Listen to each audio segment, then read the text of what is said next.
सहनौ भुनक्तु सह वीर्यं करवावहै तेजस्विनावतीतमस्तु मा विद्विषावहै।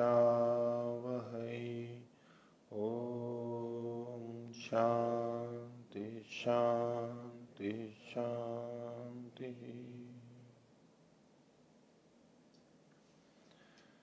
मीमांसा दर्शन की 409वीं कक्षा, मीमांसा दर्शन के 10वें अध्याय का चौथा पाद। पिछली कक्षा में 11वें अधिकरण तक हमने देखा था। पिछले पाठ में से कुछ पूछना है तो पूछ सकते हैं। पृष्ठ संख्या 369 पर हाँ, 7वें सूत्र के भाष्य में दूसरा अनुच्छेद, तो यहाँ पर ये लिंग कैसे दिखा रहे हैं ये स्पष्ट नहीं हो रहा है। तो लिंग तो इस बात का है कि अनुयाज हटते नहीं है। ये अनुयाज के विकार नहीं है। ये जो आमन होम है ये अनुयाज का विकार नहीं है। अनुयाज अपनी जगह रहेगा। इसको दिखाने के लिए ये वचन मिल रहा है। लिंग दर्शन क्या है? तो उन्होंने कहा किम लिंगम बहिरात्मा वही प्रयाजानुयाजा। तो प्रयाज और अनुयाज आत्मा के बाहर है, यानी मूल जो कर्म है उसके आगे पीछे है। आत्मा देवता, देवता है वो जो मूल आत्मा है, बीच वाला। तो ये तो एक सामान्य कथन हो गया। अब कहते हैं कि यत प्रयाजानुयाजा नाम पुरस्तात् उपरिष्टात् व जुहुयात्। तो जो प्रयाज और अनुयाज के पहले या बाद में होम करे, तो प्रयाज प्रधान से पहले होता है, अनुयाज बाद में होता है। तो अब कुछ और होम है, ये उसको प्रयाज के भी पहले कर ले यदि, अथवा अनुयाज के भी बाद में कर ले, तो ऐसे में प्रयाज और अनुयाज की तो विद्यमानता स्वीकार कर ही रहे हैं, उसके आगे और पीछे कर रहे हैं। यानी अनुयाज की जगह पे उस होम को नहीं ला रहे हैं, अनुयाज के बाद में ला रहे हैं, या तो प्रयाज की जगह पे नहीं ला रहे हैं, प्रयाज के पहले ला रहे हैं। तो इनकी सत्ता को यहाँ पर दिखाया जा रहा है, हटा नहीं है ये, इसलिए ये बता रहे हैं यत प्रयाजानुयाजानाम पुरस्ताद व उपरिष्टाद व जुहुयात बहिरात्मानम सजातानाम आददित है। तो जो सजात हैं उनको अपने आत्मा से बाहिर वहां पर स्थापित करता है। यानी प्रयाज अनुयाज भी बहिरात्मा है और उसी से पास में उनको भी दूरी पे रख देता है। ये एक लिंग हुआ। दूसरा है अथयन मध्य तो जो होती मध्यत एवं सजाता नाम आत्मानम धत्ते। तो अगर बीच में करता है तो बीच से ही उन सजातों को अपनी आत्मा में ही धारण करता है, बहिरात्मन नहीं होता, बहिरात्मानम नहीं करता है, बीच में ही अपने अंदर कर देता है। तो जब बीच में कर लेता है तो प्रयाज और अनुयाज आगे पीछे जो है वो अपनी जगह पे यथावत रहेंगे। अच्छा जी, इसमें जो सजाता नाम है, तो जैसे प्रयाज है और प्रयाज से पहले जो आमन होम आदि हैं उनको हम ले रहे हैं, तो उन्हीं को ही सजातीय कह रहे हैं यहाँ पर। उन्हीं को सजात कहेंगे, समान जात वाले, समान उत्पत्ति वाले, एक जैसे, वो भी होम है। अगला जी, पृष्ठ संख्या 370 पर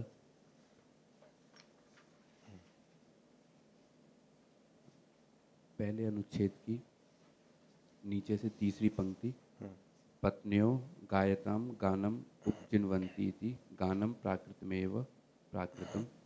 ये पूर्व पक्षी ने अपना पक्ष रखा था, फिर इसका उत्तर 9वें सूत्र में सिद्धांति ने दिया, सबसे अंतिम पंक्ति अनुच्छेद की। तस्मात् उपसर्गार्थ सत्ता विधानम धात्वर्थ सत्ता विधानेन बाध्यते। तो ये इससे क्या कहना चाह रहा है? ऊपर तो पूर्व पक्षी ने ये कहा था कि उपगायंती को इन्होंने कहा गानम उपचिन्वंती। ठीक है, गान को बढ़ाते हैं, उसको और संपन्न करते हैं। तो गानम प्राप्तम एवं प्राकृतम, गान तो पहले से प्राप्त था, पत्नियां उपचिन्वंती। अब ये उपचिन्वंती उपचय अर्थ ले रहे हैं। वो कहाँ से ले रहे हैं? इन्होंने आगे जो लिखा उपचय उपसर्गार्थो विधीयते। उपचय जो है ये उपसर्ग का अर्थ विहित किया जा रहा है। उपगायंती में गायंती का विधान नहीं है, केवल उप का विधान कर रहे हैं। गायंती तो अनुवाद है, प्राकृति है। तो ये इसलिए क्या है, तस्मात गान से उपगानमिति, गान का ही उपगान किया जाता है, यानी उपचय की दृष्टि से यहाँ पर उपचिन्वंती ये कहा गया है।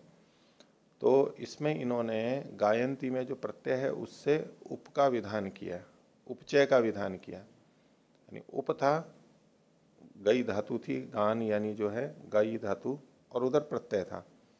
उसको लेकर के यहाँ पर सिद्धांति ने कहा नवे सूत्र में, तो इसके पीछे क्या सिद्धांत दिया कि प्रत्ययन ही श्रुत्या धात्वर्थ से सत्ता उच्यते, प्रत्यय के द्वारा धात्वर्थ की सत्ता श्रुति से कही जाती है। और विप्रकृष्टोपसर्गार्थस्य सत्ता, और उपसर्ग की जो सत्ता है, उपसर्ग का जो अर्थ है वो विप्रकृष्ट है। उपसर्ग के अर्थ की सत्ता जो है कही जाती है वो विप्रकृष्ट है, दूरी से है।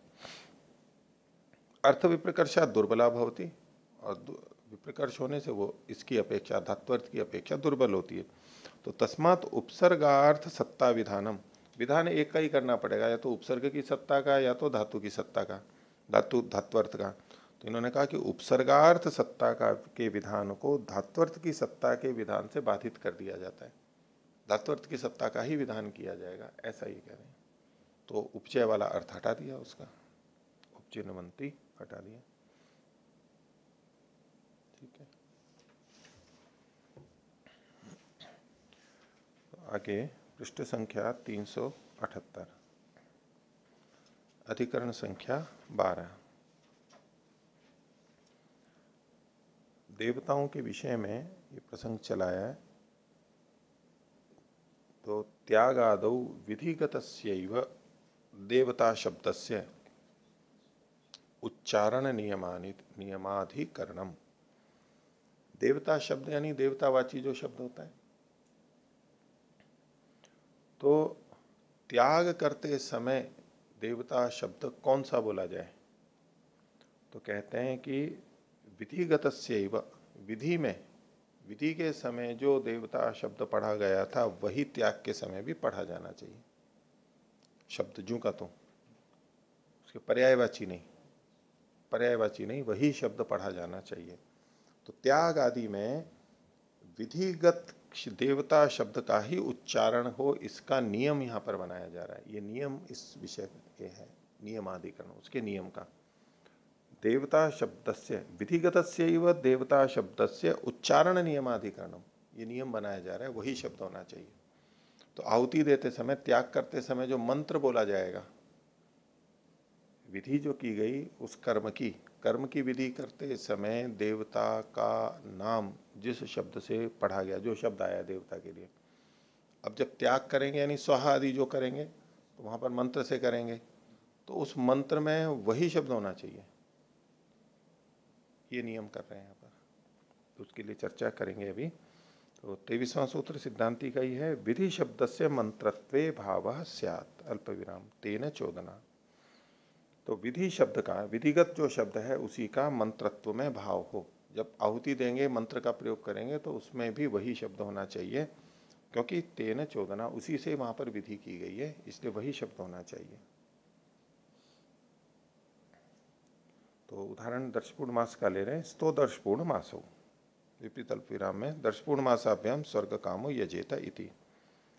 तो प्रसंग हो गया तत्रेदम आमनयते, उसमें ये वचन है कि यदाग्नेयो अष्टाकपालो अमावस्यायाम पौर्णमास्याम च अच्युतो भवति।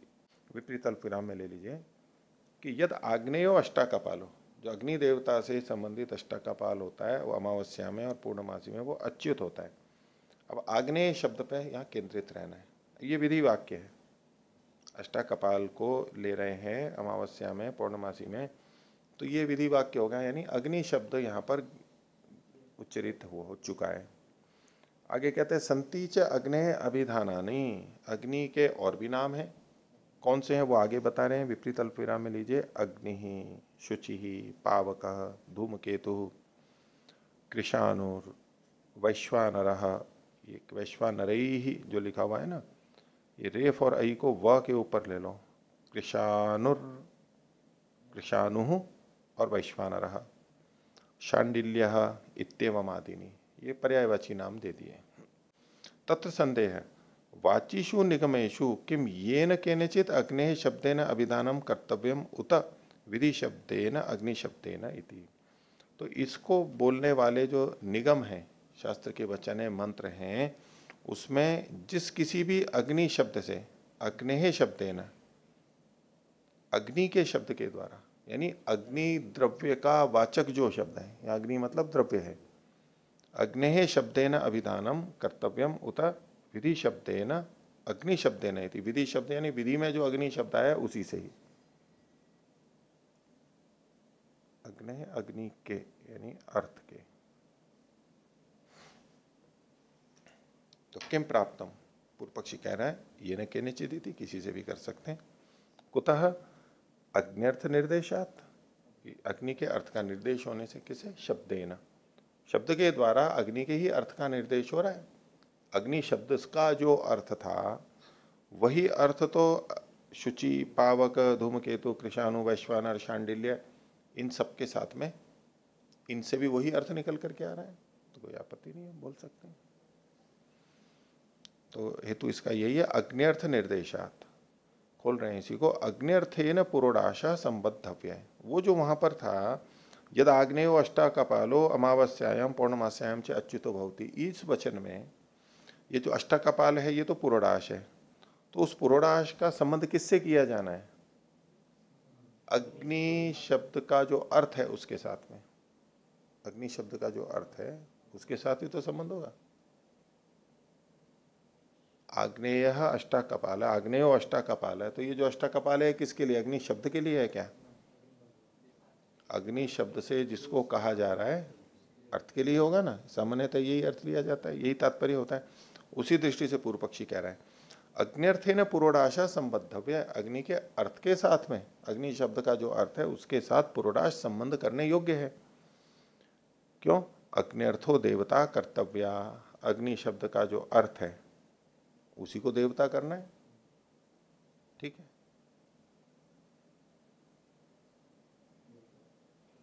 अग्नि शब्द, अग्न्यर्थो मतलब अग्नि शब्द का जो अर्थ है उसे देवता बनाना है, यानी उसको देना है हमें।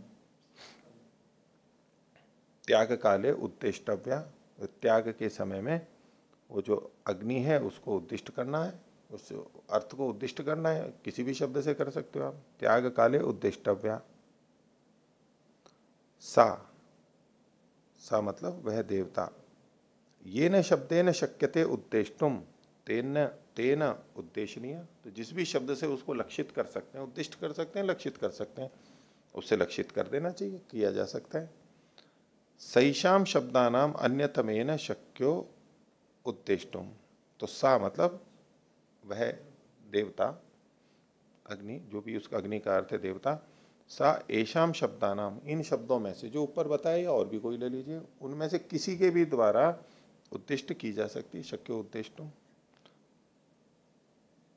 शक्योद्देष्टुम, तस्मात् ये न केनचित वाचिषु निगमेशु उद्देश्य कर्तव्य थी, तो जिस किसी भी शब्द को से युक्त कहने वाले निगमों में उद्देश्य किया जा सकता है।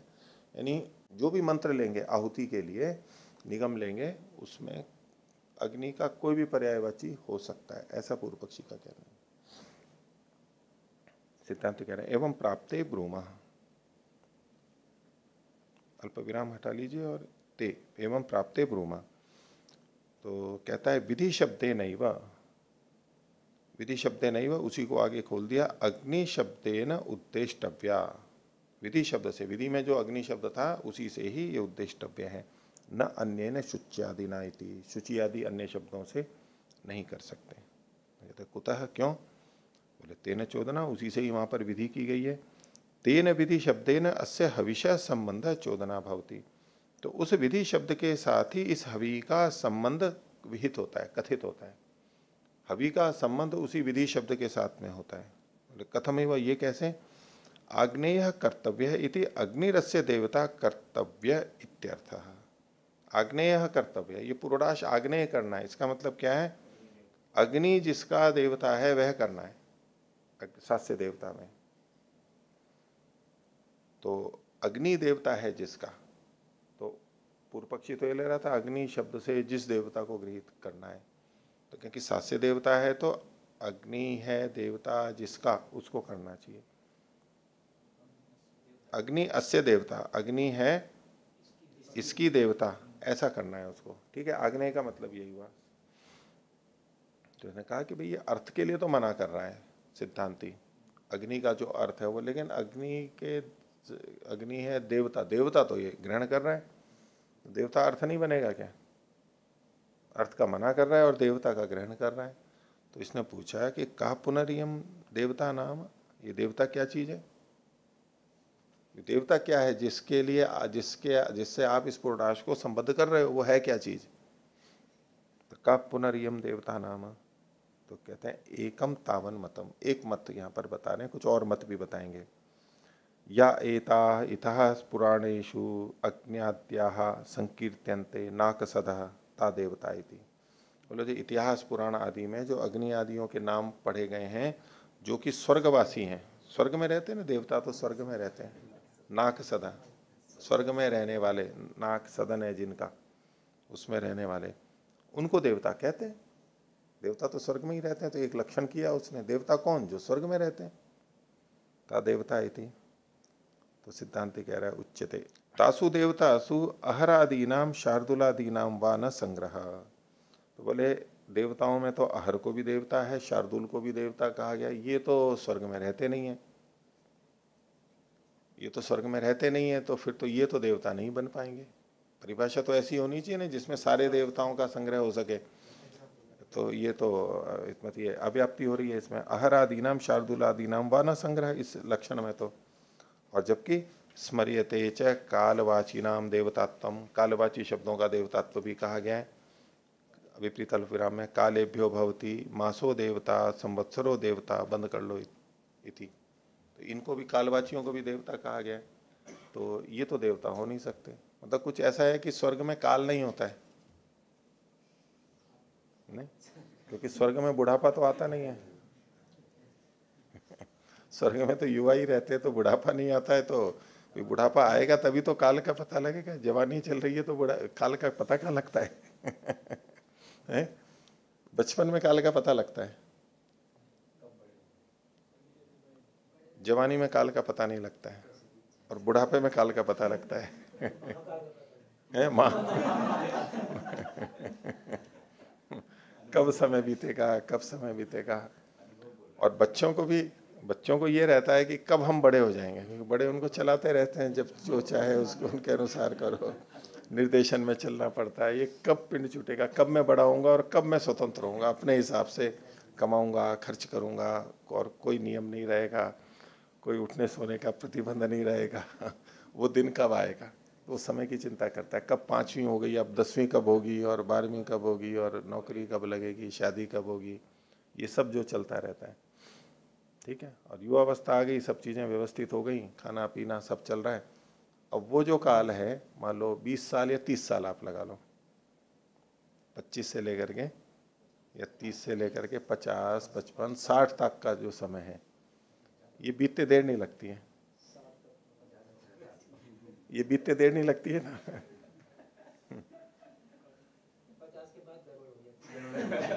50 के बाद में, तो 60 के बाद मानो शुरू हो जाती है, शुरुआत हो जाती है। लेकिन प्रौढ़ावस्था तो साकिंचित परिहारिणी, मतलब चल सकती है, आजकल 70 तक भी चल सकती है, नहीं तो 60 तक तो आराम से 60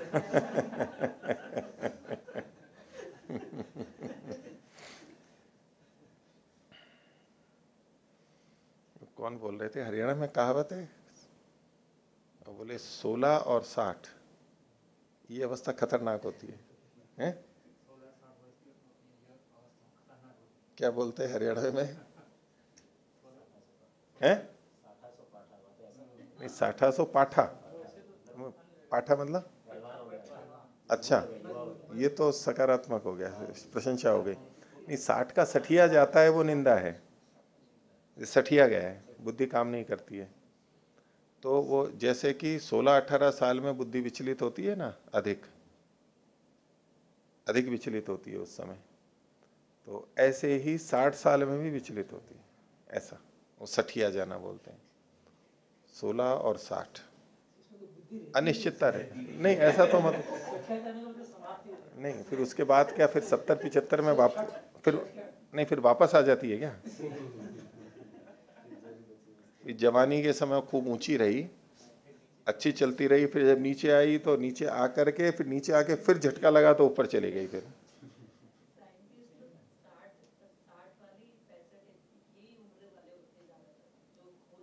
अच्छे जो नहीं कर पाते हैं।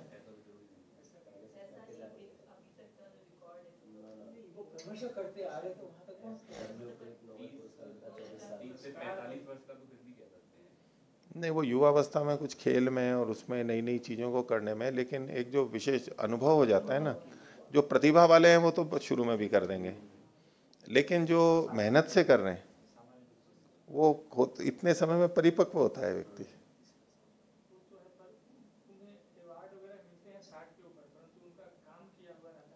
युवावस्था का, लेकिन सबका नहीं ना होता ना, सबका शुरू का भी नहीं होता, लेकिन वो मतलब परिपक्वता बाद में आती है। और बड़े बड़े जो भी चीजें बनते हैं, अब मान लो प्रधानमंत्री है, छोटी आयु के कम ही बनते हैं ना, वो तब तक तो स्थिति बनाने में ही होती है। तो राजीव गांधी भी कितने हैं, वो तो चलो एक अकस्मात हो गए, 42 के थे वो, हाँ। तो वो तो एक परिस्थिति के कारण से, लेकिन अपना स्थान बनाते बनाते जूझते जूझते व्यक्ति को वहां पहुंचने में समय लग जाता है, फिर वो उसका स्थान बनता है। अब वो जो उसका उपयोग फिर वहां पर वो पहुंच पाता है, थोड़ा समय लगता है ना। चलो जितना भी है, तो वहां स्वर्ग में काल नहीं होता, उस दृष्टि से काल को भी देवता कहा। यदि स्वर्गवासी देवता होते हैं,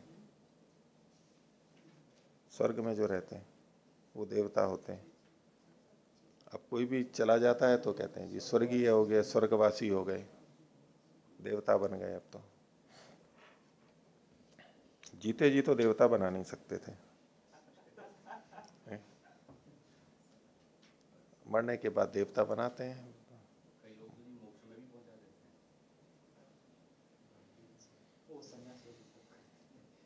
ठीक है, तो कालेभ्यो भवती मासो देवता संवत्सरो देवता है, ये एक मत बताया इन्होंने। अब ये खंडित हो गया क्योंकि ये इसमें इनमें लग नहीं रहा है। हाँ।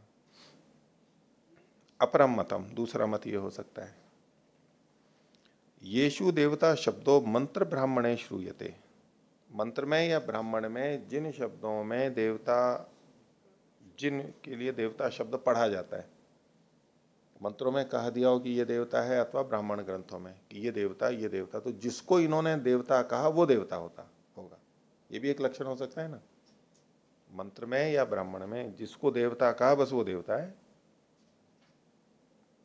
तो येषु देवता शब्दों मंत्र ब्राह्मणे श्रूयते, आगे विपरीत अल्पविराम में लीजिए, अग्निर्देवता, वातो देवता, सूर्यो देवता, चंद्रमा देवता, बंद कर लीजिए, इत्यवम आदेशो ते अत्र देवता शब्देन उच्यन्ते इति, उनको यहाँ देवता शब्द से कह देंगे। शास्त्र कह रहा है उनको देवता, उनको हम देवता मान लेंगे, हैं? हाँ, पूर्व पक्षी कह रहा है, ये पूर्व पक्षी कह रहा है। तो इसमें सिद्धांति कह रहा है तत्रापि अहरादि नाम अनुपसंग्रह एवं, अहर आदि का तो संग्रह वहां भी नहीं होगा क्योंकि उनको देवता नाम से नहीं कहा। किंच सामान्य वचनस्य शब्दस्य लौकिके व्यवहारे अभावात अर्थस्य अप्रसिद्धि स्यात्, और आगे कह रहे हैं कि जो सामान्यवाची शब्द है इस तरह से अगर ऊपर कर दिया तो उसका लौकिक व्यवहार में अभाव होने से अर्थ की अप्रसिद्धि हो जाएगी। ये अर्थ आपने ले तो लिया लेकिन लोक में इस तरह से प्रचलित नहीं है, इसलिए वो अर्थ चल नहीं पाएगा, अप्रसिद्धि हो जाएगी, दोष बताया। आगे तस्मात, ये तीसरा पक्ष आ रहा है, तस्मात सूक्त भाजो हविर्भाजश्च देवता, जो सूक्त का भाग भागी होता है, यानी सूक्त जिसका होता है, अलग अलग सूक्त अलग अलग देवताओं के होते हैं ना, उस तरह जो सूक्त भाग होता है और हविर भाग होता है, जो हवि जिसके लिए होती है, हवि वाला होता है, जो सूक्त वाला होता है और जो हवि वाला होता है उसको देवता कहेंगे। ये एक तीसरा लक्षण किया, तस्मात सूक्त भाजो हविर्भाजश्च देवता। ये पूछता है का सूक्त भाज, सूक्त भाग क्या होती है, तो इसमें ये इन्होंने मंत्र दिया है, इसको विपरीत अल्पविराम में लीजिए, इमम से लेकर के, इमम स्तोमम अर्हते जात वेद से रथमिव सम महेमा मनीषया, अलग अलग कर लेना इसको, सम महेमा मनीषया भद्रा ही न प्रमतिरस्य संसद्यग्ने सखे माँ ऋषामा वयम तव, अलग कर लीजिए, बंद हो गया यहाँ पर। ये ऋग्वेद 1:94 है, प्रथम मंडल के 94 सूक्त का पहला मंत्र है। तो इसमें अग्ने सखे माँ ऋषामा वयम तव, ये अग्ने जो शब्द आया है ये सूक्त का देवता अग्नि है, इस सूक्त का देवता अग्नि है। तो ये इन्होंने एक उदाहरण दिया, ये सूक्त भाग है। और हविर्भाज इसका आगे कह रहे हैं आग्नेयम अष्टा कपालम निर्वपेत अग्निशूमियम एकादश कपालम इति, बंद कर लीजिए। तो ये अष्टा कपाल यानी पुरोडाश है, जो कि हवि है, उसका भाग कौन है, हविर्भाग कौन है, अग्नि देवता। और यहाँ अग्निशोम है, तो जो हविर्भाग होता है उसको भी देवता कह सकते हैं, सुक्त भाग या हविर्भाग। अब इस पे पूर्व पक्षी कहता है आह यदि हविर्भाजो देवता कपालानाम अपनी देवतात्वम प्राप्नोति, जो हवि वाला है उसे देवता कहते हैं। हविर्भाग मतलब कौन है, जो नहीं खाने वाला थोड़ा ना है, मतलब भागी है हवि वाला, तो उसको कहते हैं कि कपाल का भी देवता, तो क्योंकि कपाल भी हविर्भाग होते हैं, हवि वाले होते हैं ना, कपालों पर ही तो सिकता है वो पुराश, कपालों पर ही होता है ना, इस दृष्टि से बोले वो भी हविर्भाग होते हैं, कपाल भी। पूर्व पक्षी कह रहे हैं कपालानाम अपनी देवतात्वम प्राप्नोति तान्यपि हविर्भांजी, वो भी हवि वाले होते हैं, इसलिए वो हविर्भाग हो गए। हवि वाले होते हैं ना, तो सिद्धांति है भाई कपालों पे, जो जिन कपालों पे हवि को पुरोडाश को पका रहे हैं वो कपाल हवि वाले नहीं हो गए हैं। अग्नि तो हविर्भाग हो ही रही है ना, क्योंकि अग्नय स्वाहा कर रहे हैं, वो तो आग्नेय अष्टकपाल है, वो तो अग्नि देवता तो हो ही गया, वो तो है ही। लेकिन बोले हविर्भाग आप अगर ले रहे हो, ये अनवर्त संज्ञा ले रहे हो, इस तरह से यौगिक ले रहे हो, तो फिर तो कपाल भी हविर्भाग होते हैं। सिद्धांति कह रहा है एवं तरही सा हविर्भाग देवता, तो बोले फिर हविर्भाग देवता वो होगी, लक्षण बदल रहा है, हविर्भाग का मतलब समझा रहा है सिद्धांति। एवं तरही सा हविर्भाग देवता, उसे हविर्भाग देवता कहेंगे याम प्रति तादर्थ्यम हविषः, जिसके प्रति हवि का तादर्थ है कि वो उसके लिए है। कपालों के लिए तो वो हवि नहीं है, पुरोराज कपालों के लिए नहीं है, इसलिए देवता मतलब जो जिसका तादर्थ्य हो। तो याम प्रति तादर्थ्यम हविषः, आगे सुक्तस्यापि एवमेव, सुक्त का भी ऐसे ही समझना चाहिए। अत्र ही देवता शब्द स्मर्यते, यहाँ पर देवता शब्द का स्मरण किया जाता है। अग्निदेवत्यम सूक्तम, अग्निदेवत्यम हविरिति, विपरीत अल्पविराम में लीजिए कि ये स्मर्यते मतलब ये अन्य शास्त्रों में ये वचन मिलते हैं कि ये सूक्त कैसा है, अग्निदेवत्यम सूक्तम, अग्नि है देवता जिसका ऐसा सूक्त है, तो ये स्मरण हो गया। अग्निदेवत्यम हविरिति, तो ये देवता माने जाएंगे। तथा और बता रहे हैं अतिथि देवत्यम पितृदेवत्यामिति, देवत्यमिति होना, देवत्यमिति ही है, ठीक है। तो अतिथि देवत्य और पितृदेवत्य ये भी वचन मिलते हैं, तो ये भी देवता कहलाएंगे। तो इस प्रकार से क्या होगा, एवं मूर्तानाम अमूर्तानाम चेतनानाम अचेतनानाम श्रुत्या कंचित अर्थम प्रति तादर्थ्येन संकल्पनीयानाम देवतात्वम भविष्यति। तो क्या होगा, मूर्तानाम अमूर्तानाम, चाहे मूर्तो चाहे अमूर्तो, चेतना नाम अचेतना नाम, चेतन हो चाहे अचेतन हो, उनका श्रुत्या श्रुति से कंचित अर्थम प्रति तादर्थे न संकल्पनीय नाम, तो जिनका श्रुति के द्वारा किसी भी अर्थ के प्रति तादर्थ के रूप में संकल्प किया जा रहा हो कि ये उसके लिए है, कुछ भी चीज हो जो उसके लिए कही जा रही हो, जिसके लिए भी कोई चीज कही जा रही हो, उनका देवतात्वम भविष्यति, देवतात्व हो जाएगा। सामान्य वचनम च उपपत्स्यते, और इसी को ही सामान्य व्यवहार में भी लेना पड़ेगा, सामान्य वचन ये सिद्ध होने लगेगा। इन्हीं शब्दों से अर्थ का भी ज्ञान हो जाएगा कि ये उसके लिए है। तो पूर्व पक्षी कह रहा है कि किमतो भविष्य यद्देवम, ऐसा होने पे क्या होगा, पूर्व पक्षी कह रहा है किमतो यद्देवम, तो सिद्धांत कह रहा है यस्या वाचकम शब्दम उद्दिश्य स्मृत्वा व हविस्त्यक्षामीति संकल्प क्रियते सा देवता भवती। तो जिसके वाचक शब्द को उद्दिष्ट करके या स्मरण करके हवि को मैं छोड़ूंगा दूंगा ऐसा संकल्प किया जाता है, सा देवता भवती, उसे देवता कहते हैं। तो पूर्व पक्षी कहता है ननु एवं सती सूत्राम ये न केनचित अग्ने शब्दे न निर्देश करनी है। जब ऐसा ही है कि जिसके वाचक शब्द को उद्दिष्ट करके स्मरण करके हवि को छोड़ूंगा, जिसका वाचक शब्द हो, तो मूल प्रश्न तो यह था कि किस शब्द से प्रयोग करेंगे, तो कहा कि ननु एवं सती सुतराम। इससे बिल्कुल निश्चित हो जाता है कि ये न केनचित अग्नि शब्दे न निर्देश करने, जिस किसी भी अग्निवाचक शब्द से निर्देश कर सकते हैं। तो इस पे सिद्धांति अब कह रहा है अत्रोच्यते भवेद एतत एवं, ऐसा हो सकता है। कब? यदि अग्नि शब्दों अर्थ प्रत्यायनार्थम उच्चार्येता, ये अग्नि शब्द अर्थ को बताने के लिए यदि उच्चरित किया जा रहा हो तब तो ये बात आपकी ठीक है। तो तात्पर्य है कि अग्नि शब्द किसी अर्थ को बताने के लिए नहीं उच्चरित किया जा रहा है। अग्नि शब्द यदि किसी अर्थ को बताने के लिए उच्चरित किया जा रहा हो तब तो उसी अर्थ को बताने वाले जो अन्य शब्द हैं उनका प्रयोग कर सकते हैं। ठीक है।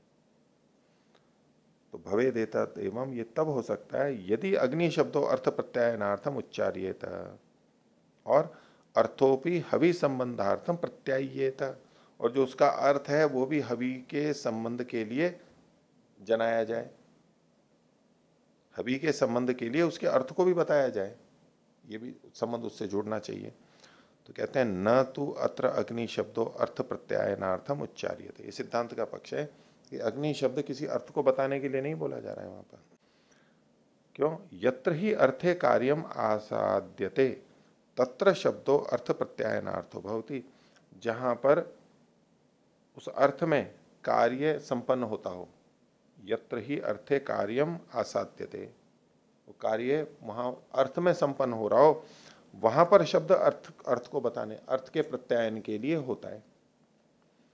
यत्र, इसको मतलब कह रहे हैं यत्र अर्थेन प्रयोजनम, जहां पर अर्थ से प्रयोजन होता है वहां पर शब्द अर्थ के प्रत्यायन के लिए होता है। ठीक है। हम यही तो कहते हैं, वहां व्याकरण में भी तो यही होता है ना कि शब्द में चूंकि प्रयोजन नहीं होता है तो अर्थ में वो जाकर के करता है।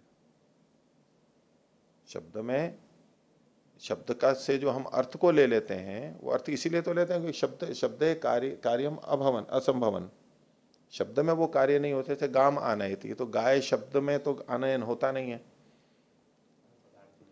तो फिर अर्थ में संप्रत्यय होता है, ज्ञान होता है। लेकिन जहां शब्द में ही अगर हो रहा हो तो फिर अर्थ में जाने की बात ही नहीं है। कह रहे यत्र ही अर्थे कार्यम आसाद्यते तत्र शब्दों अर्थ प्रत्यायनार्थो भवति, तो यत्र अर्थे न प्रयोजन, वो वहां कब होता है अर्थ के साथ कार्य जुड़ता है, जब अर्थ से प्रयोजन होता है। यत्र पुनः शब्द एव कार्यम तत्र कार्य संबंधार्थ शब्द एव प्रत्यायितव्य, लेकिन जहां शब्द ही कार्य होता है तो वहां तो कार्य के संबंध वाला, कार्य संबंध प्रयोजन वाला शब्द एव प्रत्यायित, वहां शब्द को ही बताना प्रयोजन होता है और किसी को नहीं बताना है। देवतायाश्च यज्ञ साधन भावो न रूपेण भवति, देवता का यज्ञ में साधन भाव अपने रूप से नहीं होता, यानी अर्थ से नहीं होता है। देवता शब्द का जो अर्थ है उससे देवता, उससे यज्ञ का कोई साधन नहीं होता है। केन तरही, तो बोले संबंधी ना शब्द है ना, बस जो उससे संबंधित शब्द है उसी से ही होता है। तो ये तो पहले भी जो देवता शब्द की बात आई थी 9:1 में जो प्रारंभ में, कि देवता वास्तव में कुछ है ही नहीं वहां पर, इस शब्द का उच्चारण किया जा रहा है। तो अर्थ हो तो आप पर्यायवाची ला सकते हो, अर्थ है ही नहीं, बस वो तो अग्नि ही वहां पर देवता है, बस अग्नि शब्द ही, तो इसलिए पर्यायवाची नहीं ले सकते। अभी हम लोग जोधपुर गए तो यज्ञ प्रारंभ हुआ तो पंडित सत्यानंद जी ब्रह्मा थे, उन्होंने शुरुआत की। तो कहने लगे कि लोग मीमांसा को पढ़ते हैं, पौराणिकों से पढ़ने जाते हैं, उनसे पढ़ने का क्या प्रयोजन हुआ।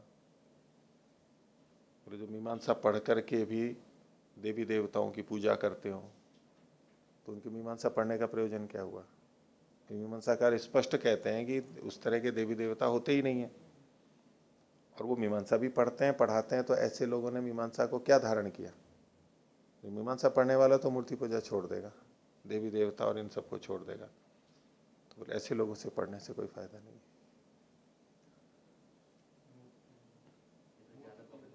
हैं? कौन?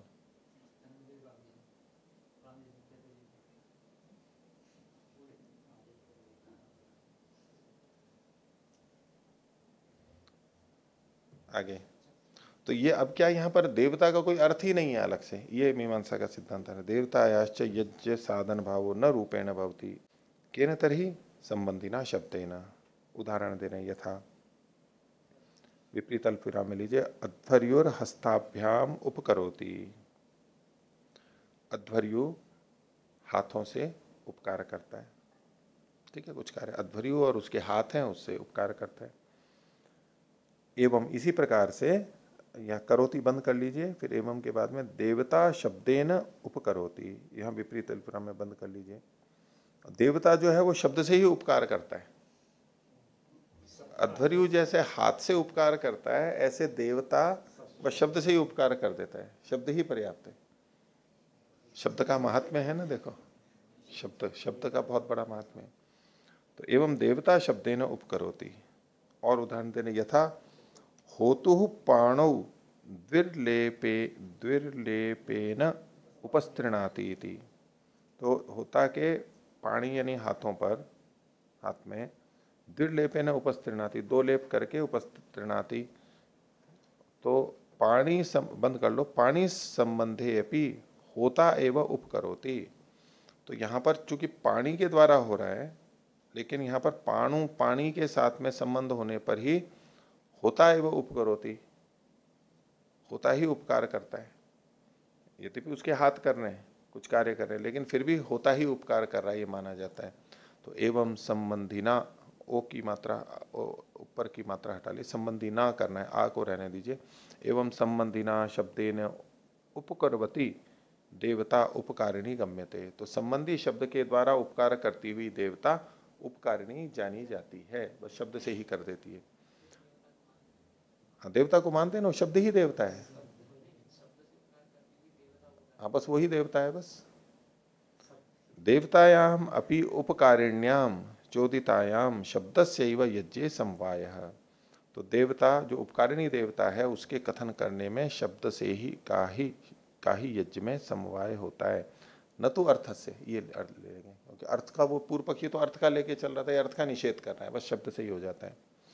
तस्मात् न शब्दो अर्थ प्रत्यायनार्थम उच्चारित। तो यहाँ जो शब्द, जितने देवतावाची शब्द बोले जा रहे हैं, वो अर्थ को बताने के लिए उच्चारित नहीं किए जा रहे हैं।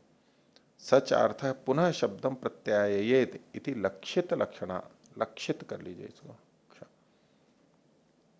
तथा स्यात्। बोले कि यदि वो अर्थ पुनः शब्द का ही प्रत्यायन करे, यानी पर्यायवाची को लाए, तो ये तो लक्षित लक्षणा हो जाएगी। लक्षित लक्षणा मतलब दूसरी लक्षणा, लक्षणा की भी लक्षणा हो जाएगी। गौरव मान रहे, पहले शब्द से अर्थ का प्रत्यायन किया, लक्षण लक्षित किया, शब्द ने अर्थ को लक्षित किया। अब वो अर्थ किसी और दूसरे शब्द को लक्षित कर रहा है, इस तरह से कह रहे हैं। तस्मात् न शब्दो अर्थ प्रत्यायनार्थम उच्चारित सच अर्थ। वो जो अर्थ है, कौन सा अर्थ? उस पक्ष में, पूर्व पक्षी के मत में शब्द से तो अर्थ तक गए पहले, अब वो जो अर्थ है, सच अर्थ है, पुनः शब्दम प्रत्यायेत, वो फिर से शब्द को अगर लेकर के आए, जनाए, तो लक्षित लक्षणा ही तथा स्यात्, लक्षित लक्षणा होगी, दोष माना जाता है। तो पूर्व पक्षी कह रहा है किम तरही, फिर क्या है? तो कहा शब्द एवं हविषा संपद्यते, शब्द ही हवि से संयुक्त होता है। तत्संबंधाद अर्थो अपि देवता भविष्यति। तो उसके संबंध से पूर्व पक्षी कह रहा है, हाँ ये पूर्व पक्षी कह रहे हैं। तो शब्द एवं हविषा संबद्यते, केवल शब्द ही हवि से जुड़ता है, ये तो सिद्धांति ने कहा। अब जैसे इसने कहा तो पूर्व पक्षी क्या कह रहे हैं? तत्संबंधात अर्थोपि देवता भविष्यति। शब्द देवता है तो शब्द का जो अर्थ है वो भी देवता हो जाएगा। कैसे? कहते हैं यस्य ही शब्दो हविषा तादर्थेन संबध्यते। जिसका, यस्य मतलब यस्य अर्थस्य, जिस अर्थ का शब्द नाम हवि के साथ में तादर्थ के रूप में संबद्ध होता है, सा देवता, वही देवता होती है। तो इस तरह से उसका शब्द का जो अर्थ है वो भी देवता कहलाएगा। इस पर सिद्धांति कह रहा है शब्दे कार्य से असंभवात अर्थे कार्यम विज्ञायते। शब्द में जब कार्य असंभव हो तो फिर अर्थ में कार्य जाना जाता है या कहा जाता है। यह तो शब्दे एवं कार्यम संभवती, शब्द में ही कार्य हो जाता है। तस्मात् न अर्थ संप्रत्यायनार्थ शब्द इति, इसलिए शब्द अर्थ को बताने के लिए नहीं है। आपको मैंने पीछे भी बताया था, वो आर्य समाज के ऊपर बहुत सारे प्रश्न किए हुए हैं, बनारस से पुस्तक छपी हुई है बहुत सारी चीज। उसमें ये देवता का भी था कि भाई आर्य समाजी लोग इन ऐसे ऐसे देवताओं को नहीं मानते हैं जैसा कि पौराणिक मानते हैं। मैंने कहा कि अगर ये देवता को नहीं मानते हैं तो ये जो यज्ञ करते हैं तो इसमें इतने देवताओं के नाम क्यों लेते हैं? अग्नय स्वाहा, सोमाय स्वाहा, इंद्राय स्वाहा, प्रजापतय स्वाहा, और बहुत सारे देवताओं का नाम लेते हैं। तो बोले ये तो सारे महर्षि दयानंद के बनाए हुए हैं, इसका मतलब है कि वो इन देवताओं को मानते हैं। महर्षि दयानंद को समझा नहीं है ढंग से। देवताओं को तो मानते हैं, और नहीं मानते तो इन शब्दों को नहीं बोलना चाहिए। तो एक तो उसका उत्तर ये होता है कि ये सारे ईश्वरवाचक हैं, उस तरह से जो देवता का स्वरूप पौराणिक मानते हैं उस तरह से नहीं है, वो भी शरीरधारी और कुछ अलग अलग कथाएं हैं, उससे युक्त नहीं है। एक तो ये है। दूसरा, कर्मकांड में जब ये शब्द बोले जाएंगे तो ये मीमांसा के आधार पर भी उत्तर दिया जा सकता है। वो तो हमारा ऊहा का उत्तर है इनकी दृष्टि से। उसको भी शास्त्रीय बना सकते हैं कि भी जितने भी शब्द हैं वेदवाची में, ये सब देवता मतलब वो परमात्मा के गुणवाची शब्द हैं। और ये भी इस तरह से किए कि वो देवता कोई अन्य देवता तो है नहीं, शब्द ही मात्र है वहां पर, तो वो बोले जा रहे हैं। कोई कहे शब्द यूं ही बोले जा रहे हैं निरर्थक हैं, तो फिर ईश्वर को लेके आएंगे वहां पर। लेकिन ये यहाँ पर शब्द के रूप में ये एक अर्थ, ये भी इस तरह भी वो उत्तर दिया जा सकता है देवता को। लेकिन पूर्व पक्षी जिस तरह से देवता को मान रहा है ना, उसका कोई रूप नहीं है, रूप वाला नहीं है, उसका कोई आकार प्रकार नहीं, बस वो शब्द के रूप में ही देवता माना है। क्योंकि हवि लेने कोई देवता आता नहीं है, हवि कोई लेता नहीं है, हवि कम भी नहीं होती है, वो हवि में विकार नहीं होता इत्यादि वो सारी बातें आई थी पीछे, वो सारे तर्क यहाँ पर लगेंगे, उससे जुड़ करके ही है ये। पर ये तो प्रसंगवशात आ गया, लेकिन मूल बात है कि जब मंत्र बोलेंगे तब विधि में जो देवतावाची शब्द पढ़ा गया है वही उसी शब्द वाला मंत्र हो, या तो पर्यायवाची भी चल सकता है। ये प्रसंग हमारा यहाँ पर ये है, उसलिए ये बीच में ही चर्चा आ गई कि देवता किसे कहते हैं। तो अब इसके लिए और पुष्टि कर रहे हैं, तदुक्तम वृत्तिकारेण। देखो वृत्तिकार ने भी ये कहा है, ये सिद्धांति बोल रहा है। हाँ, तो वृत्तिकार जो है कि उपवर्ष नाम के वृत्तिकार माने जाते हैं मीमांसा के, जो कि अभी उपलब्ध नहीं होते उपवर्ष। और देवस्वामी भी हैं, वो पश्चातवर्ती हैं, उनकी वृत्ति तो पढ़ते हैं, जो कि हम संकर्ष कांड में पढ़ेंगे, देवस्वामी का है। लेकिन उपवर्ष की जो वृत्ति है वो पुरातन वृत्ति है, उसका संकेत ये जो है वो उपवर्ष की पंक्ति मानी जाती है। रही होगी शबर भाष्य के समय, रही होगी शबर मुनि के समय, रही होगी, या और भी, या नहीं भी रही हो तो परंपरा से चल रही होगी। लेकिन वो ग्रंथ वो यथावत जैसा मिलना चाहिए, वो ऐसा कुछ मिलता नहीं है। देवस्वामी का भी खंडित मिलता है, वो वृत्ति भी कितनी खंडित है उसमें, अभी जो पढ़ेंगे ना हम उसमें खंडित है वो बीच बीच में। वो तो जैसे तैसे जोड़ करके बनाई गई है, बीच में अनेक जगह लगेगा कि यहाँ से तो कुछ छूट गया है, त्रुटित है वो। रेवली गुरुकुल से एक पुस्तक छपी है, हाँ, अष्टांग हृदयम ऐसे नाम से, प्रपंच हृदयम। हाँ, प्रपंच हृदयम। तो उस पुस्तक में सभी वैदिक वाङ्मयों का परिचय दिया है, किसी अज्ञात लेखक ने मतलब लिखा है वो। तो उसमें मतलब इस तरीके से लिखा है कि उपवर्ष जो आचार्य थे उन्होंने बहुत विस्तार से मतलब मीमांसा पे किया था, और ये जो सबर मुनि ने जो किया है वो तो अति संक्षेप से मतलब उसकी व्याख्या की, अति संक्षेप लिखा हुआ है उसमें। अच्छा, हो सकता है। अच्छा,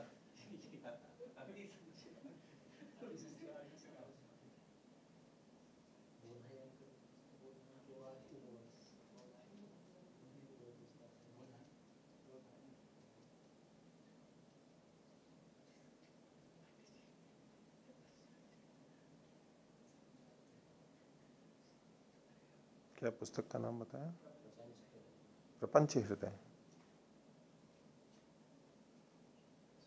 प्रपंच हृदय, चलो हो सकता है जो भी। तो तदुक्तम वृत्ति कारण है, ये वचन आगे दिया, नवा शब्द पूर्व को ही अर्थ संप्रत्यय अल्प विराम तस्मात अर्थ निष्पत्ति रीति। तो कहते हैं कि अर्थ का जो संप्रत्यय है वो शब्द पूर्वक ही नहीं होता है सदा। शब्द अर्थ का ज्ञान सदा शब्द पूर्वक नहीं होता है, बिना शब्द के भी अर्थ का ज्ञान हो जाता है। नहीं, प्रत्यक्ष हो गया। हाँ, अर्थ के एक तो है कि शब्द को बताएं पहले, फिर इस शब्द का ये अर्थ है, और हम जैसे भाषा का जब प्रयोग करते हैं तब तो शब्द के माध्यम से ही हम अर्थ तक पहुंचते हैं, जितनी बातचीत या पढ़ना जो भी है वहां पर। लेकिन इसके अलावा जो सीधे सीधे प्रत्यक्ष होता है वहां पर, अथवा प्रथम बार जब देखते हैं, जब हम शब्द भी नहीं जानते हैं, उसका नाम भी नहीं पता है, या तो छोटे बच्चे जब चीजों को देखते हैं करते हैं, उसको नाम वाम कुछ ही नहीं पता है, तो शब्द पूर्वक ही अर्थ का ज्ञान होता हो, ये सदा नहीं होता है। होता भी है लेकिन सदा नहीं होता है, उसके बिना भी होता है।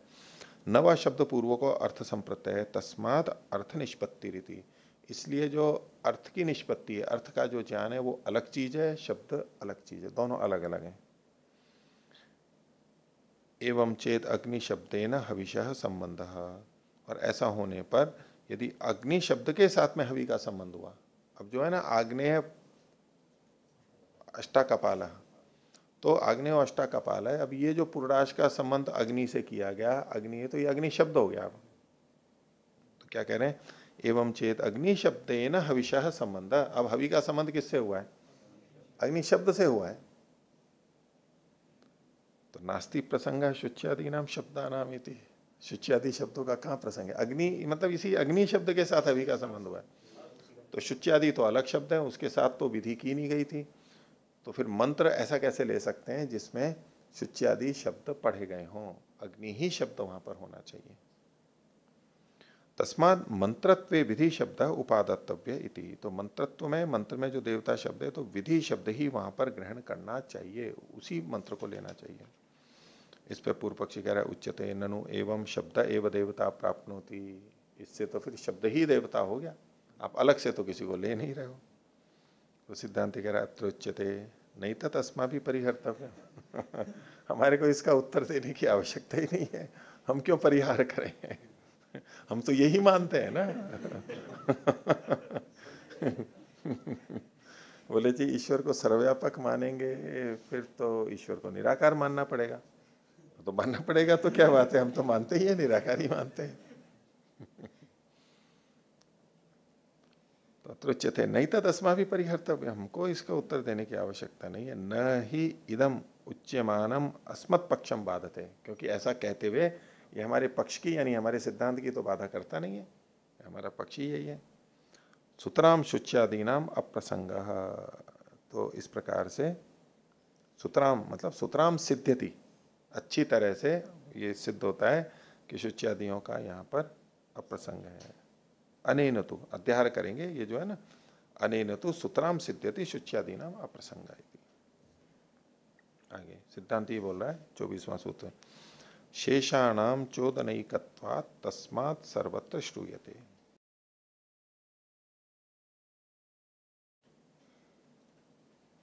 तो ये पुष्टि कर रहे हैं कि जो विधि में शब्द कहे गए हैं उन्हीं को मंत्रों में लेना चाहिए, तो और भी जो शब्द कहे गए वहां भी उसी बाची मंत्र वहां पर मिलते हैं। तो शेषाणाम चोदनैकत्वात्, और जो चीजें कही गई हैं अन्य क्रियाएं वो भाष्य में बताएंगे, उनके एक का एकत्व होने से वहां भी वही देवता कहा गया है। तस्मात् सर्वत्र श्रूयते, सब जगह वही सुना जाता है। इतश्च विधि शब्देन वाचिषु वचनम कर्तव्यम, इस कारण से भी विधि शब्द के द्वारा ही उसको कहने वाला जो वचन है वही करना चाहिए। कुतः शेषाणाम मंत्राणाम एकः शब्द, जो बाकी के हैं उनमें भी जो मंत्र हैं उनमें भी वही शब्द हमारे को मिलता है, उसी को खोल रहे हैं। ये जो शेषाणाम सूत्र में कहा था ना, शेषाणाम चोदनैकत्वात्, उसको पहले तो खोला शेषाणाम मंत्राणाम एकः शब्द, उसको आरोग्य खोल रहे हैं। यह एव असौ विधि शब्द स एव सर्वत्र श्रूयते, जो विधि शब्द है वही सब जगह सुना जाता है। सब जगह मतलब कहाँ कहाँ, वो आगे बता रहे हैं। सर्वत्र का शेष जो है सारे उनमें, तो उसमें एक चीज कही इन्होंने अयाट कारे, दूसरा है उज्जित्याम, तीसरा है स्वाहा कारे च, ये तीन हो गई। तो अयाट कार्य, इसमें जहां अयाट आता है, अभी मंत्र आगे बोलेंगे, तो अयाट जो है ये या प्रापणे का लंग लकार का प्रथम पुरुष एक वचन है, अयात बनता है। तो अयाट, अयात या अयाट दोनों हो सकते हैं। तो जहां अयाटकार हो, अयाट हो, उज्जिति हो, तो उज्जिति जो होती है वैसे तो उज्ज उत्सर्गे अर्थ से बनते हैं उज्जिति, उज्जिति। तो सूक्तवाक्य के अंतर्गत जो मंत्र विशेष का के पठन के काल में अध्वर्यु यजमान से जो मंत्र बुलवाता है उस मंत्र के पाठ को उज्जिति कहा जाता है।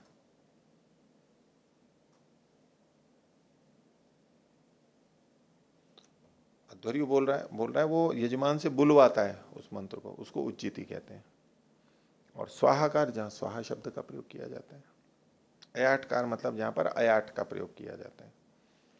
तो इसके बाद में देखिए विपरीत अल्पविराम में लीजिए, अयाळग्नि अग्ने प्रिया धामान्याट सोमस्य प्रिया धामान्याळग्ने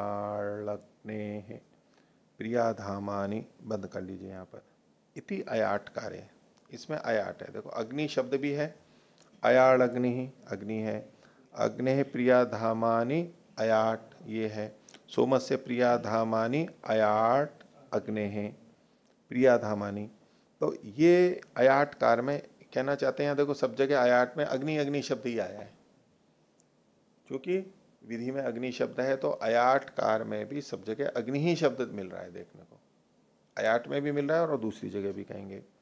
अब देखो ये उज्जिति का कह रहे हैं, उज्जित्याम, तो अग्ने उज्जितिम अनुज्जेशम, यहाँ अग्नि शब्द फिर आया, इसको विपरीत अल्पविराम में लीजिए, अग्ने उज्जितिम अनुज्जेशम सोमस्य उज्जितिम अनुज्जेशम इति उज्जित्याम। तो अग्नि से संबंधित उज्जिति थी तो अग्नि शब्द आया यहाँ पर, और सोम से, ये भी विधि में जब सोम शब्द आता है तो उज्जिति में भी सोम शब्द ही आएगा, ऐसा ही प्रयोग किया जाएगा।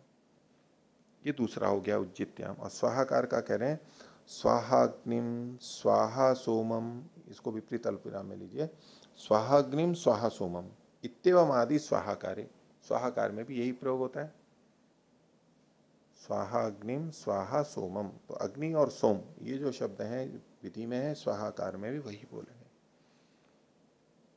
एवं च नित्यवश्रूयमाणा अपाक्षिका भविष्यन्ति, तो नित्य के समान सुने जाते हुए, सदा यही सुने जाते हैं वही शब्द जो विधि में है, वे अपाक्षिका भवन्ति, पाक्षिक नहीं होते, यानी विकल्प से नहीं होते, दूसरा नहीं आ सकता। यथा अस्माभिर न्यायो अपतिष्ठा, जैसा कि हमने न्याय कथन किया गया था, तस्मात् विधि शब्द से मंत्रत्वे भावः स्यादिति। तो विधि शब्द जो भी है, विधि में जो शब्द आया है मंत्रवाची देवतावाची, उसका ही मंत्रत्व में भाव हो, यानी वही मंत्र के रूप में होना चाहिए, ऐसा ही मंत्र लिया जाना चाहिए। अगला अधिकरण, सौर्यादि विकृतौ अपि आवाहनादि मंत्रेषु विधिगत शब्देनैव देवता प्रकाशनाधिकरणम। पिछले वाले अधिकरण से ही जुड़ी हुई बात है इसमें भी,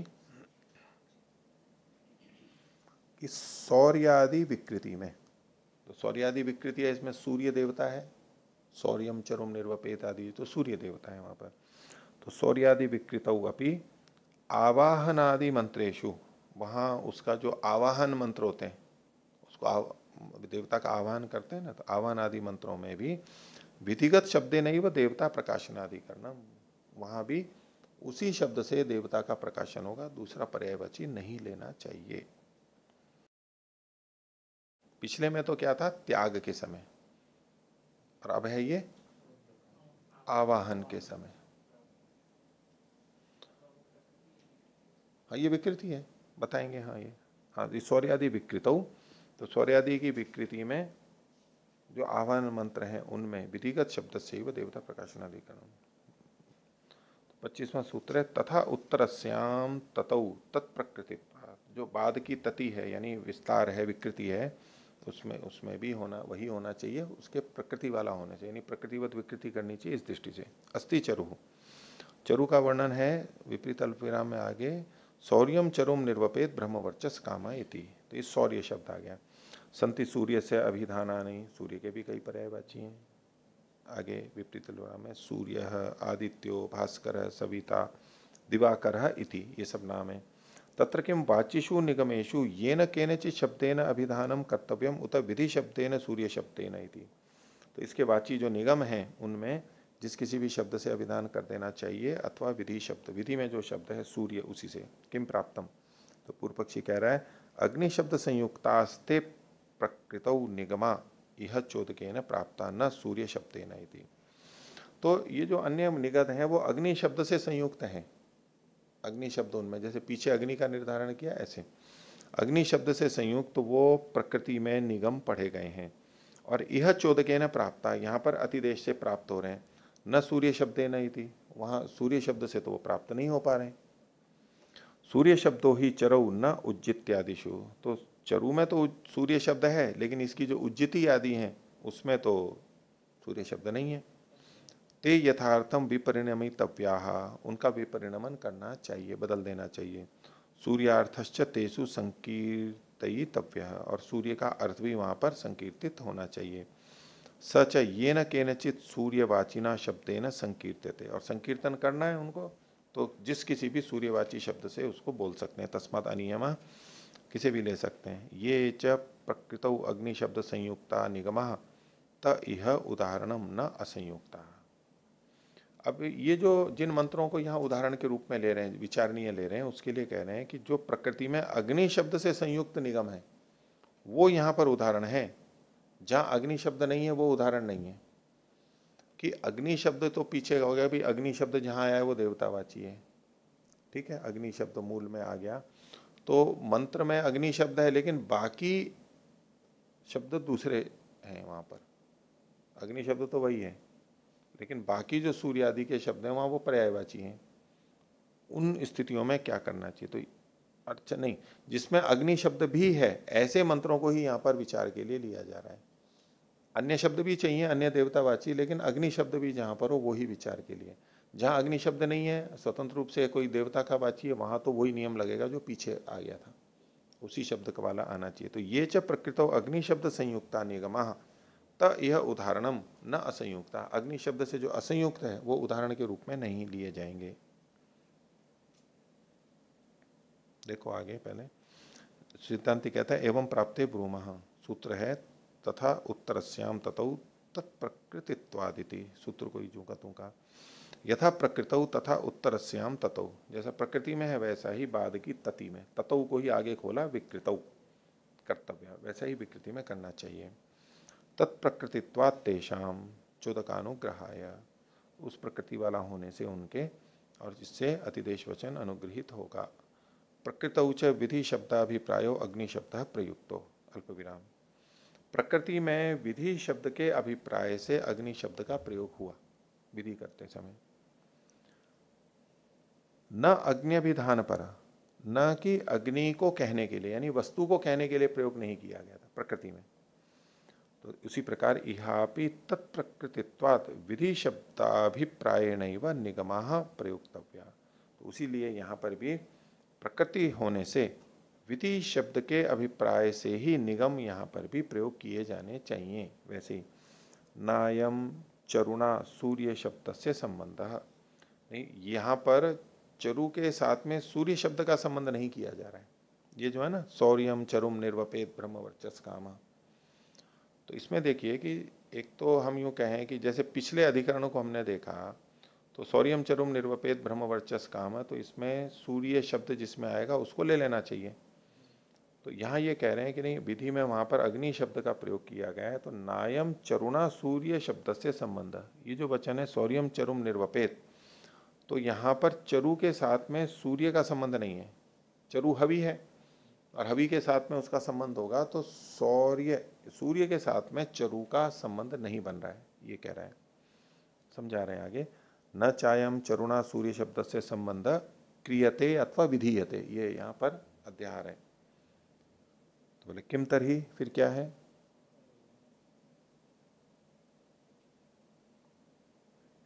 तो कहा प्रयोगेण, प्रयोग के द्वारा, प्रयोग के साथ उसका संबंध है। चरु का प्रयोग के साथ में संबंध है। कैसे, उसको आगे बताया। सौर्यम निर्वर्तयेत इति, नहीं, सूर्य का किसके साथ में संबंध है? सौर्य का क्रिया के साथ में, प्रयोग के साथ में, प्रयोग है ना, सौर्यम निर्वर्तयेत इति, यानी सौर्य का निर्वर्तयेत से संबंध है, सौर्य का चरु से संबंध नहीं है, ये कथन किया गया। सौर्यम निर्वर्तयेत इति प्रयोगेण संबंधो अल्प विराम न सौर्यश्चरुरिति, ये जो चरु है ये सौर्य है ऐसा नहीं कहा जा रहा है, सौर्यश्चरु, ये जो चरु है वो सौर्य है, सूर्य देवता वाला है, ये नहीं कहा जा रहा है। सौर्य का निर्वपेत के साथ में संबंध किया गया। कारक विभक्ति ही द्वितीय, क्योंकि ये द्वितीय है, ये कारक विभक्ति है। सा आख्यातेन संबध्यते, समर्थ होती है, संभव होती है। तस्मात् तत्रापि सूर्य शब्देन संयुक्ता कर्तव्या इति, तो वहां पर भी इसको सूर्य शब्द से संयुक्त करना चाहिए।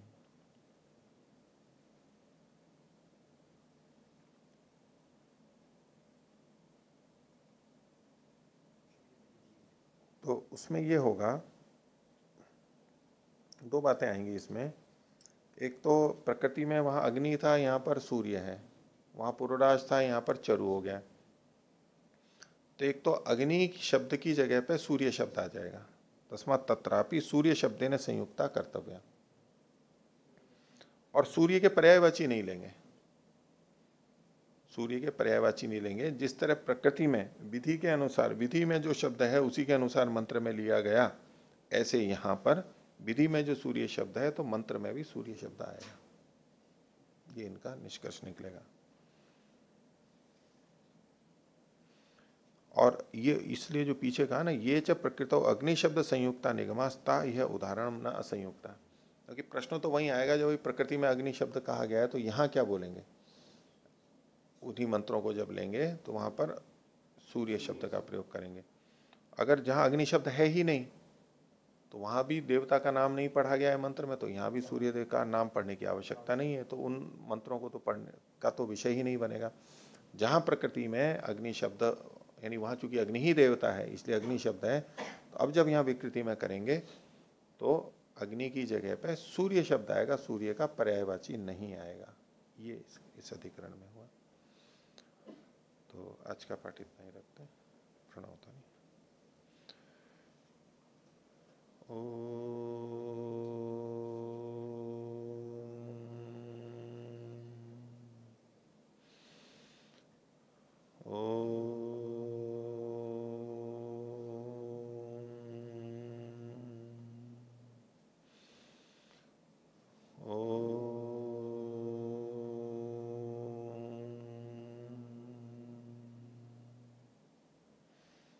सभी को सादर अभिवादन। ओम